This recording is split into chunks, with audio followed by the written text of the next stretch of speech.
Hey everybody, it's Alex Dorr, speaker and trainer at Reality-Based Leadership. Today I want to talk about probably one of my favorite tools called the Resiliency Board. Now just a quick review about the power of this tool, and again our tools are what we are calling good mental processes to help eliminate emotional waste from the workplace. And again, you guys know now, as we eliminate emotional waste, it helps us get cleaner in our thinking and know what's the next thing that we could do to add value, and this tool is no different. It does the same for your teams. In fact, this has like 3 or 4 powerful properties to it that adds a ton of value in the workplace, and we'll talk about that. But just a quick recap, you guys have been through the sessions, you now know the 4 factors of accountability. You now know that accountability, personal accountability, is the biggest predictor of our success and results and happiness in the workplace. And so it's a huge, important competency for us to get fluent in. In saying that, you now know the 4 factors, as I mentioned: commitment, resilience, and then that leads to ownership, and then lastly, the byproduct is continuous learning. And so just to recap, because I know many of you love this, with buy-in or commitment, it's a personal choice. It is not something we can force someone to do as leaders. We can just facilitate that choice with good questions. And we talked about the third option in our session, which is you roll out a strategy and someone's just not on board. They're not quite feeling it. And you ask, well, what's your plan to get on board? I've checked. It's not illegal. It's not immoral. It's not unethical. Like, what's your plan to sign up? This is where the organization's going. And they say, I don't like the strategy. I'm not going to sign up. And you say, well, what risks do you see that we could mitigate? Let's identify and mitigate those risks and we'll move forward. And they're like, I don't even want to talk about the risks. I think it's a dumb idea. And then you ask, well, then what's your plan to transition off my team? And you guys know that'll shock someone usually. They're like, I'm not going anywhere. I've been here for 15 years. I love it. We could really use your experience and your expertise. What's your plan to get on board? And they're like, I'm not gonna. Well, then what's your plan to transition to an organization where you do love the strategy? I'm not gonna. And then it usually dawns on both of us that this person believes that there's a third option, to stay in hate, to stay in sabotage. And again, we can remind them that there's really no third option. You either stay in joy or you leave in peace, but both should be peaceful, and both of those will help the happiness of that person. And so we really facilitate that choice to buy in, and then once we have someone all in to do whatever it takes, then as leaders we can cultivate resilience. And that's where the Resiliency Board kicks in, and that's where we can really fuel personal accountability and this mental process. And so how this works is, again, we talked about this, that most people think of resilience as actually persistence, which is I'm gonna look down into my work and I'm gonna muscle through, and if it's to happen, it's up to me, and I gotta save the day, and I gotta make the diving catch here, and I'm gonna do this all myself. And that's really hard in the world. That is just taxing.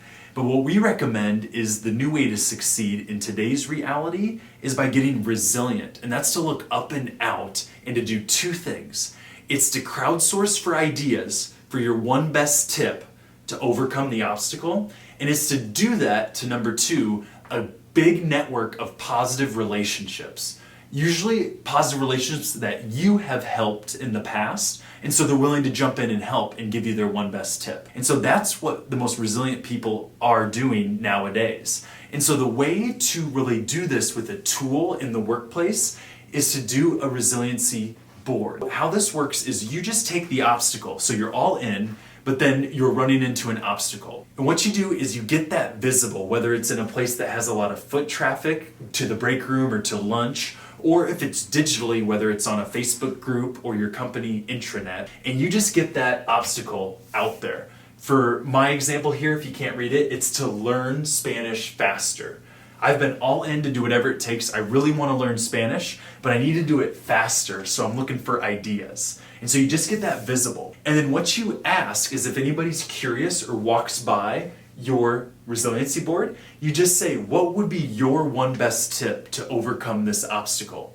And you have them just write it.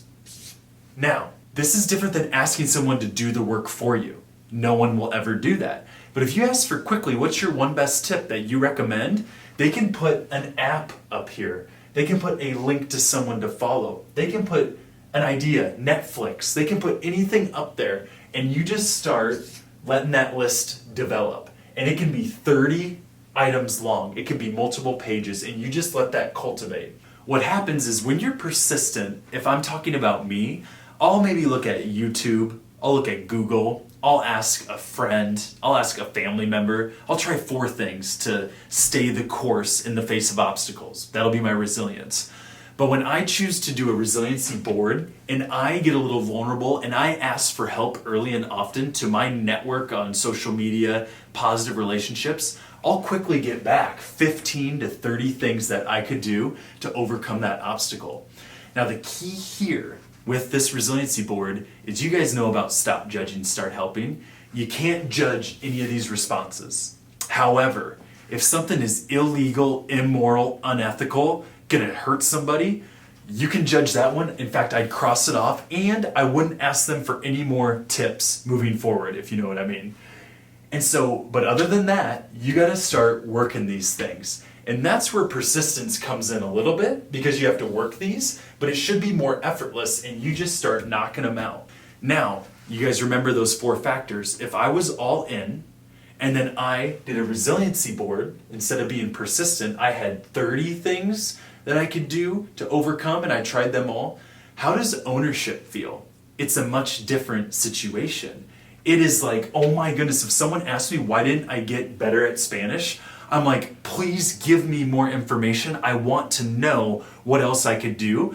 I'm asking for feedback. I want to learn, which is the 4th factor, which is continuous learning. And so this is the true power of Resiliency Board because it actually helps you crowdsource ways to keep your development going and you get a bunch of great ideas that you couldn't think about on your own. And so what happens so much so when we do this with teams is that the leader, if you start and say what you're looking to develop in, what are your obstacles, the first thing that happens is your team starts to see that you're modeling that you're always developing, that you still have things you're struggling with. And that opens them up to want to develop. Another thing that happens is they want to have input. They want to have each day where they're having impact, how they can help things. Nothing's better than being able to see that when you are putting your ideas up there to overcome obstacles at work. And if you had 4 or 5 of these up in an area with a lot of foot traffic, there's a constant brainstorm of how we could overcome obstacles. It starts to become the way of it in the organization.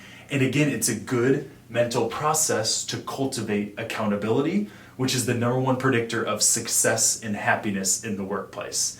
And so this is a superpower, keeping these going. That's what I recommend. Another thing you realize with this tool is that as you start doing resiliency boards and get more open about what obstacles you're trying to overcome, you'll start to see that most people have some of the same obstacles, especially in an organization, but they just keep all those obstacles here and they're trying to solve them themselves or hide from them to make them feel like they're not exposed as not technical enough or whatnot. And so as we start opening up about this, it really becomes a crowdsourced learning environment.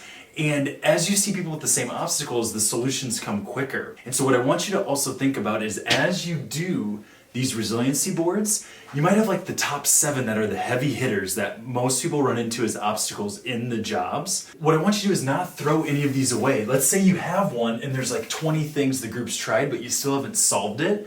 Keep all those resiliency boards and pull these things back out and say, hey, new hires, hey, new people in our department, here are the top 7 to 10 things we've struggled with for obstacles. Here's what people have tried. Don't do those, or at least don't do those in the same way they have, and you'll be able to streamline a lot of our attempts to overcome the obstacles. And so these become our onboarding. These become ways in which we bring new hires up to speed, and they become sustainable as a good mental process to bring people on. And as you do these more and more, people's initial reaction to when they're stuck will no longer be to shut down and feel like they're alone to muscle through. It'll start to be that I'm going to reach up and out, and I'm going to build positive networks, and I'm going to be helpful so people will be helpful for me.